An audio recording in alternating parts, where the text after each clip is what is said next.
सारी बाणा राम राम बेबे। नमस्कार बहनों, आप सबका स्वागत है।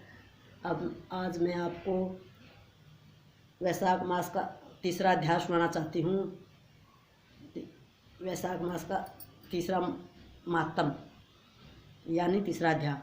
जो मनुष्य वैशाख मास में ब्राह्मण को सुंदर चारपाई दान करता है और उस पर सोए हुए ब्राह्मण को हवा करता है तो संपूर्ण धर्मों के साधन से उसका शरीर निरोग रहता है। वह योगियों से भी दुर्लभ मोक्ष पद को पाता है। उसके पाप ऐसे ही जल जाते हैं जैसे अग्नि के स्पर्श से कपूर। उस पलंग पर ब्राह्मण के सोने से जीवन भर के जाने व अनजाने पाप नष्ट हो जाते हैं। वह इस जन्म में सुखों को भोगता है, उनके कुल की भी वृद्धि होती है तथा यश और धैर्य मिलता है। जो वैशाख मास में ब्राह्मण को सुंदर तकिया दान करता है उसके सभी पाप नष्ट हो जाते हैं। बिना उसके मनुष्य सुखपूर्वक सो नहीं कर सकता।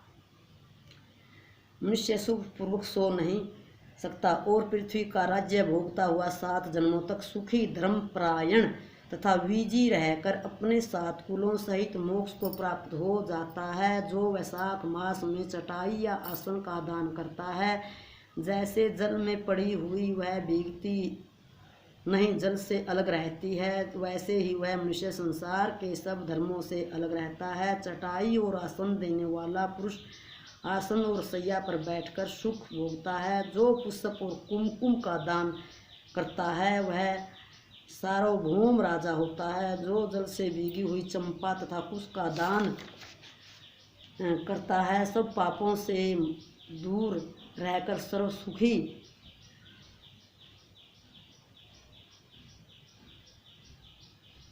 देवताओं की सहायता से मोक्ष प्राप्त करता है। जो मेष संक्रांति में केतकी और मल्लिका का दान करता है वह भगवान की आज्ञा से मोक्ष प्राप्त करता है। जो सुपारी, सुगंधित द्रव्य तथा नारियल का दान करता है वह 7 जन्म तक ब्राह्मण के घर जन्म लेकर 7 कुलों सहित विष्णु को प्राप्त होता है। जो ब्राह्मण के विश्राम के लिए मंडप बनाकर देता है उसका अनंत फल होता है।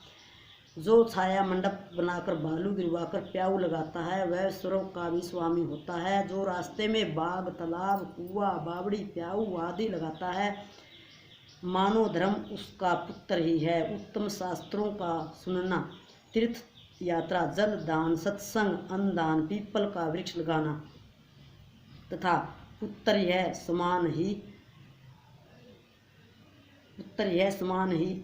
है। ऐसी संतान देवताओं को भी दुर्लभ है। जिनके संतान न हो उनको इनमें से एक का अवश्य करना चाहिए। बोल वैशाख महात्म्य की जय हो।